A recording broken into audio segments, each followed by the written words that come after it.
Zona berpikir. Fun with our mind. Bagaimana menjadi manajer diri pada kuadran 2? Stephen R. Covey menjelaskan bahwa pengorganisasian kuadran 2 memerlukan 4 aktivitas utama. Nomor 1, pengidentifikasian peran. Tuliskan peran kunci Anda sebagai pribadi, anak, suami atau istri, ayah atau ibu, anggota kelompok masyarakat tertentu, bagian penting di dalam karir profesi, dan lain sebagainya. Berikan definisi yang jelas dan tindakan apa yang perlu Anda ambil dalam jangka pendek, jangka menengah, dan jangka panjang. Misalnya sebagai seorang ayah, Arya selalu menyisihkan waktunya di akhir pekan untuk bermain, belajar, dan melakukan beragam aktivitas dengan anaknya yang masih berusia 5 tahun. Sebagai seorang ayah yang bekerja di luar kota, kesibukan dalam pekerjaan tentu menyita sebagian waktunya. Bila Arya sedang kerja lembur, maka dia akan menggantinya di waktu yang lain dan memberitahu anaknya bahwa pada hari itu Arya tidak dapat melakukan kegiatan rutin bersama. Nomor 2, pemilihan tujuan.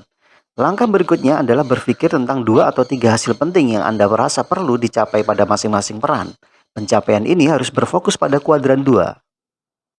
Seperti ketika Jerry membuka sebuah usaha makanan, Jerry perlu memikirkan apa yang dapat dia capai dalam 2 hingga 3 bulan ke depan. Bagaimana caranya dan apa alternatif yang dapat dilakukannya dalam rentang waktu tersebut. Nomor 3, penjadwalan. Anda dapat membuat sebuah jadwal dalam 1 minggu hingga 1 bulan ke depan untuk masing-masing peran Anda yang berbeda. Berikan ruang di antara jadwal yang Anda jalani agar Anda dapat menjadi lebih fleksibel ketika terjadi hal-hal yang tidak terduga yang memerlukan penanganan segera. Nomor 4, pengadaptasian harian. Dengan pengorganisasian kuadran 2 secara berkala, perencanaan harian menjadi fungsi pengadaptasian harian untuk penetapan prioritas aktivitas dan pemberian respon terhadap peristiwa tak terduga, hubungan, dan pengalaman dengan cara yang lebih bermakna. Bila kita mengandaikannya pada dunia komputer, kebiasaan efektif 1 mengatakan, Anda adalah pembuat programnya. Adapun kebiasaan efektif kedua mengatakan, tulislah programnya. Maka kebiasaan efektif ketiga mengatakan, jalankan dan hidupkan programnya. Menjalaninya merupakan fungsi dari kehendak bebas kita, disiplin kita, integritas, dan komitmen diri kita. Kita dapat mencapai semua dari apa yang dikerjakan melalui pendelegasian.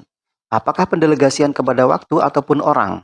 Pendelegasian kepada waktu berarti kita berpikir tentang efisiensi, sedangkan pendelegasian kepada orang berarti kita berpikir tentang efektivitas.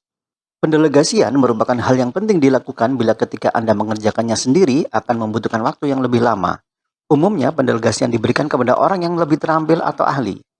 Seperti ketika Atika memiliki sebuah minimarket, seiring dengan pertumbuhan bisnisnya yang bagus, Atika membuka beberapa toko cabang di beberapa lokasi dan kota yang berbeda.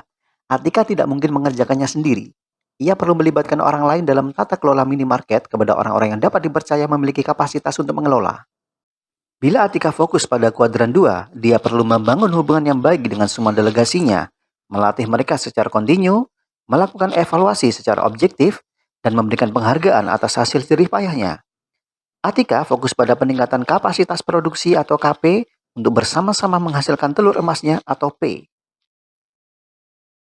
Pendelegasian waktu lebih berorientasi pada hasil. Bila Anda ingin hasil yang lebih besar, lebih banyak, lebih berkualitas, dan berdaya jangka panjang, maka Anda perlu menyisihkan sebagian di antara waktu Anda untuk mengasah gergajinya.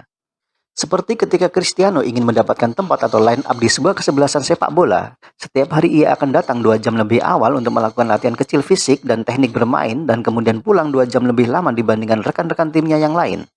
Cristiano ingin memastikan bahwa ia memiliki kesiapan fisik yang memadai. Teknik bermain yang tidak hanya seperti yang diharapkan pelatih akan tetapi melebihi ekspektasi yang ada. Dengan terus-menerus mengasah kemampuannya, ia akan menjadi orang yang paling siap untuk mengambil peran penting di dalam tim dan juga menjadikannya lebih kompetitif karena memiliki kekuatan fisik serta teknik di atas rata-rata kebanyakan pemain lainnya.